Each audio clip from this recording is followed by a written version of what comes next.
show! That's right! I got my own talk show now!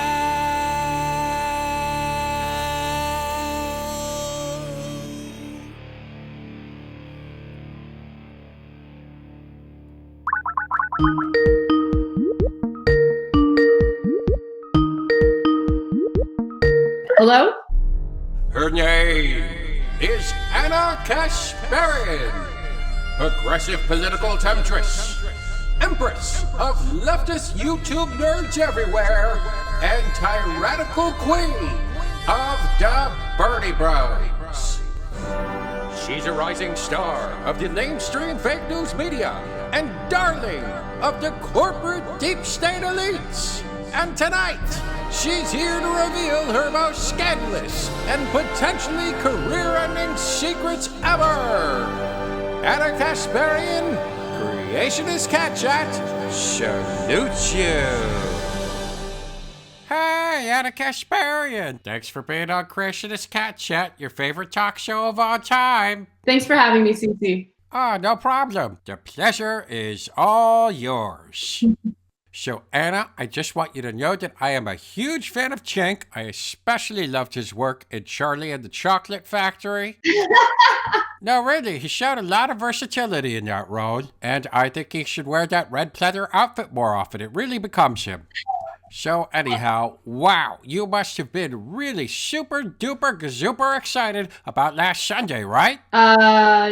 Yeah. I mean, I don't really know what you're referring to, but sure. Oh, come on, Kasparian. Obviously, I'm talking about this. Dave Rubin, welcome to the Candace Owens Show. Remember when there was a decent liberalism. But Dave, the plane has been hijacked. That's the point, right? Well, so it's nice to say... I was the guy yelling. Right. I was telling people as they were getting on the plane, you may not want to get on this plane, guys. I mean, I personally thought that was brave. Candace Owens went an entire 20 seconds without white knighting for Hitler at all. When you think about, whenever we say nationalism, the first thing people think about, at least in America, is Hitler. But if Hitler just wanted to make Germany great and have things run well, okay, fine. The problem is that he had dreams outside of Germany. He wanted to globalize. You know, that may not have been as bad as it sounded. Personally, I think she was talking about Hitler Cat. Agree to disagree. All right, well, let's get back to Rubin. Okay, so Dave has at times claimed to still be a classical liberal. Nothing like the classics. Yes.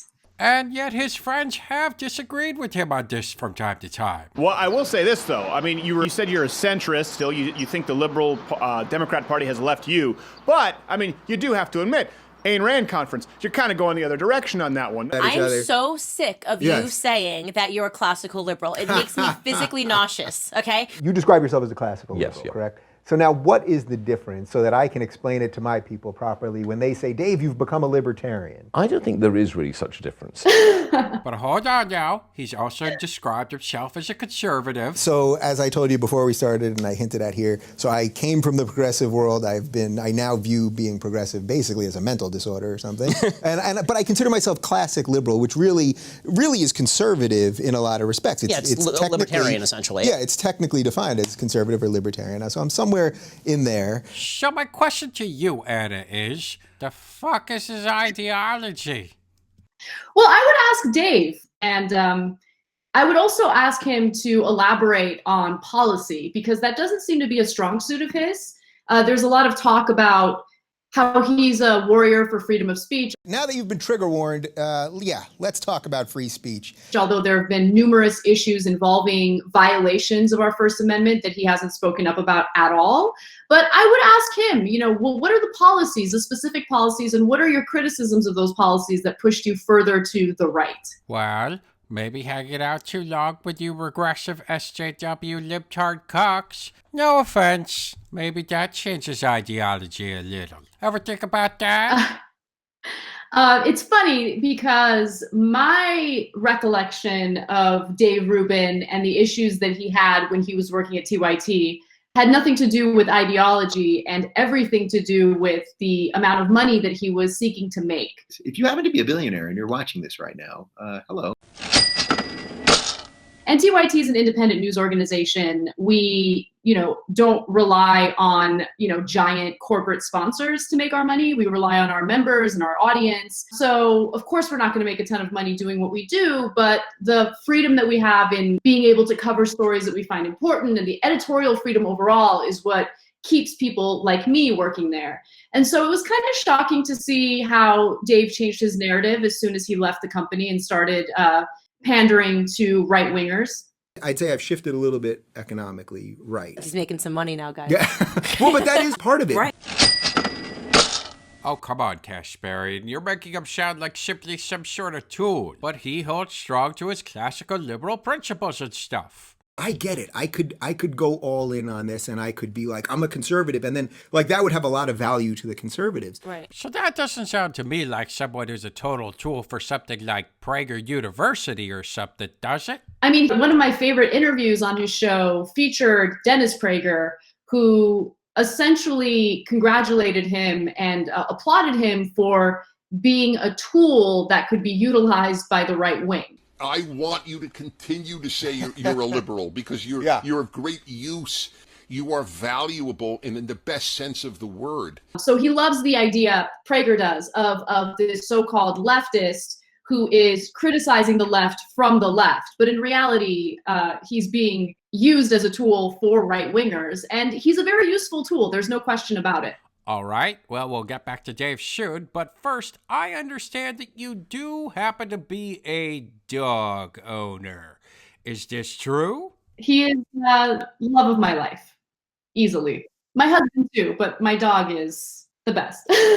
Well, normally I'd find that disgusting, horrendous, and unforgivable because us cats have a motto, which is screw dogs. But I gotta say, your dog, I kind of like his swagger. I mean, he clearly loves Trump, really wants to make America great again. Oh, come on. How dare you? How dare you put that disgusting red hat on that sweet, innocent little animal? What? Look, this is just what he does when you're not around. Oh, come on. Anna, you're his meal ticket. You think he's gonna let you know about his secret life as a Trump supporter? Come on. No, you come on. He's just a patriotic dog expressing his love for Trump and America. I have no problem with the American flag. Charlie is quite patriotic, loves the country, and would like to save it from some of the terrible things that are happening right now in the executive branch. Well, that neck fat is a terrible thing going on in the executive branch right now. I'll give you that.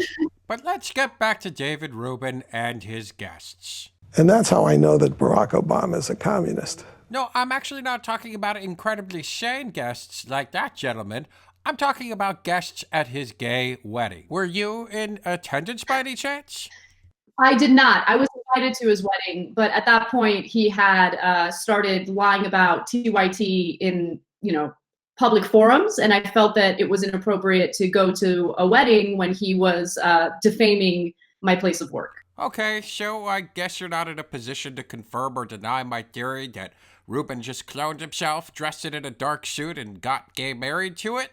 I wouldn't be surprised if he did marry himself. I mean, the first and most important person in his life is himself, so it wouldn't be shocking to me. Rubin cloned gay marriage conspiracy? Confirmed. But Kasparian, do you think that maybe you're a little jelly that you didn't get to eat any of that yummy gay marriage cake that Ben Shapiro refused to bake? Will you bake Rubin a wedding cake? The answer is no. No, I wouldn't say that I'm jelly, although that's one of my favorite words to use myself. I think more than anything, I feel bad for Dave because he's surrounded himself with people who see him as a second-class citizen, and he's alienated people in his life who actually were his friends and who loved him for they thought he was, right? So I thought that he was actually this great guy, and his sexual orientation, gay, straight, polyamorous, I don't care. What really mattered to me was whether he was a good person or not. I'm more embarrassed than anything else because I thought that I was a pretty decent judge of character, and he certainly fooled me. Okay, Kasparian, well, just let me show you a little clip here. I am taking a shit. I was pooping on my phone. Sorry, wrong clip. My apologies. Okay, let's see. I think I got it right here. Oh, okay, here we go. If we were having an anniversary party, would you come? We're just having a party? Honestly, I'd have to think about it. See, so that's interesting to me, because that's a different thing. Well, not really, because again, from the religious perspective, the question is, are you glorifying something that you think is sinful. Yeah. So, Kasparian, you do at least respect Ben Shapiro's commitment to not eating that sinful gay cake, right? I mean, I don't respect it. I look down on that type of ideology. So, no, I don't respect it. Oh, you virtue-signaling SJWs are all alike. But how about this? From the religious perspective, the question is, are you glorifying something that you think is sinful? Yeah. He's right, Dave. And also, from a biblical perspective, I technically have to stone you. No offense, Dave, just staying true to my deeply held religious convictions. So come on, Kasparian. Are you going to deny my religious right to throw a rock at Rubin's head? Whether I deny that religious right is irrelevant. Our law would deny that religious right. You're not allowed to throw rocks at people. That's considered physical assault. Well, I think God would probably disagree with you because he's interfering with your Wi-Fi connection right now and making it look like total crap. But Kasparian, so far we've gotten to the heart of some humongous topics, but there's a much humongouser topic that is undoubtedly on everyone's mind, and that is Young Turks correspondent Hasan Piker. Why is he such an insanely gross eater? I don't really know what you're referring to. Oh, come on, Kasparian. Are you telling me you've never seen this? Oh, God, it's so gross. But just wait, it gets a lot worse from here. Oh, that crunching. It's like an ASMR video from hell. Yeah, it's fucking nasty, right? And look at this. That is a red onion. Is she like giving lessons on how to be disgusting or something? Oh, God, make it stop. Anna, this is not a laughing matter. I mean, look, here's the money shot. Disgusto 5000 over here is about to eat a fondue cheeseburger. That's amazing. It's so good. It's like a croque monsieur. Amazing? What the fuck are you talking about? Do you see how concerned she is over how incredibly revolting he's being? But it tastes so Oh, good. God, what the fuck is he saying? No, look at that. She definitely has PTSD now. How can you defend all this? Well, look, here's the thing with Hasan Piker. He gets a lot of heat from all sorts of people, but he does what he does because there's a market for it. People like his content. It's not for me. I don't really watch his, live streams or anything like that. Have you seen his ass, dude? Holy crap. If I was interested, that would be one bussy that I would tear apart. But I know him personally, and he's a really great guy. Like, deep down inside, he's a good person. So, well, judging from his diet, I'd say deep down inside, he probably has a coronary. But it tastes so good. But Ana Kasparian, congratulations, because you have reached the lightning round!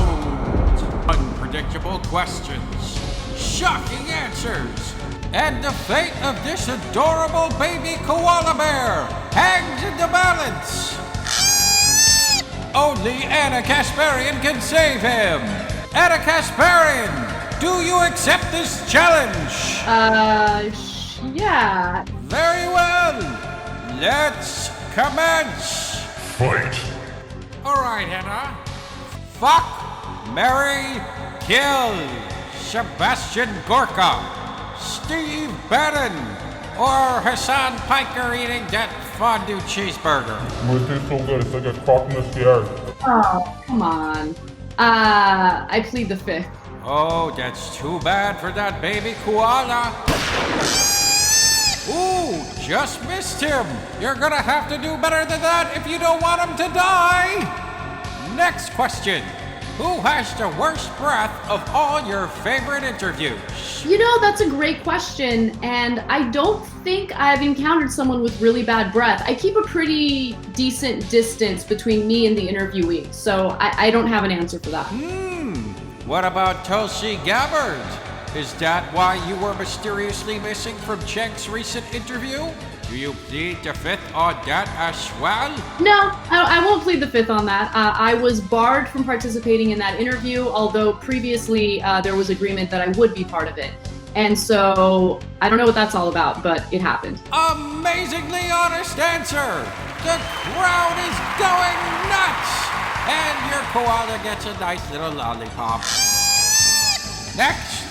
Tell me something about yourself that you've spent your entire life desperately trying to hide from the public, which, if it were known, it would completely destroy your career in a heartbeat. You know, it's funny because I think I've revealed pretty much everything there is to reveal about myself. My personal life is pretty boring. All right. Just so you know, with an answer like that, people are probably going to assume you did something horrible like murder someone. But anyhow, final question! Final question!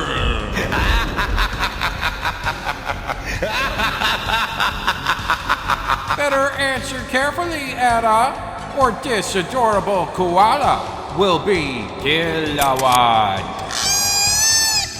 Anna, if Bernie wins the election, can you get Chink to do a quintuple backflip and land with perfect form? I think he'd want to do it, but I don't think he'd be able to. Although he has surprised me with his physical abilities in the past. He kicked my ass in a 1-mile race, so. Ana Kasparian.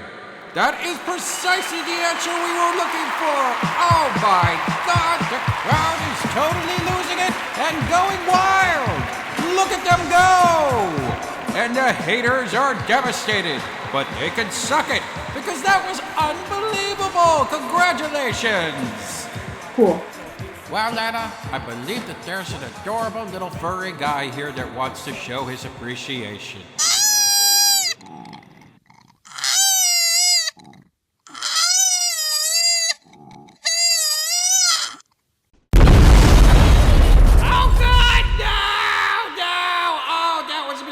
That was a mistake right there. I apologize, Anna. Gonna have to have a word with my explosives expert about that mishap.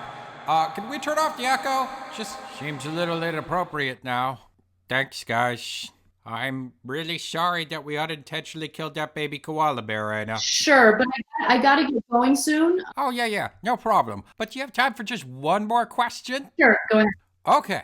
What is your favorite David Rubin moment? The time he agreed that Jews in Canada created the Canadian Nazi Party? The time he agreed George Soros worked for the Nazis? The time he said the funniest comedy these days was coming from the alt-right? You know where the funny stuff's coming? It's coming out of the alt-right. That doesn't mean I'm a Nazi. The time he bragged about how one of his fans literally divorced his wife because she hated Rubin so much? The time he called Stephen Molyneux, Mike Cernovich, Paul Joseph Watson, and Glenn Beck the new center? Yeah, so that center. The time he said that so long as you own a cell phone, you can't be oppressed. But if you have this thing in your pocket and you think you're oppressed, you're very confused. The time he chickened out of reading a $100 super chat question asking him to debate lefty Sam Sheeter because he knows he'd probably be destroyed in the marketplace of ideas. Hey Dave, this is a very brave move on your part. Kudos. Have you heard about the SJW nonsense on the... I don't even care about those guys. It really just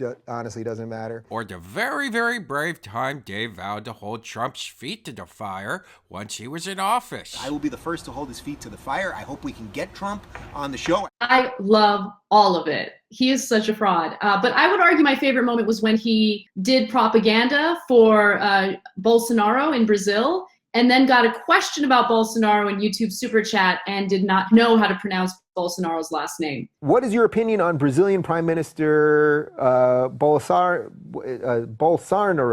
I mean, he had just done propaganda for him. It's amazing. Well, Anna, what I find amazing is how awesome of a guest you've been tonight on Creationist Cat Chat, and I'm glad I could provide you with what will forever be known as the highlight of your outstanding career. And I'd just like to say, Creationist Cat Chat, salute you.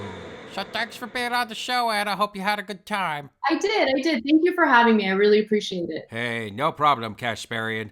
But real quick before we go, guys, just want to say rate, comment, freaking subscribe. And if you want to help support this show, we got super duper awesome tees and stuff, a PayPal, or consider becoming our patron on Patreon, because that would be pretty great. Thanks again, Anna. I'm just really glad I could make your lifelong dream of being a guest on this show a reality. All right, see you soon. Bye.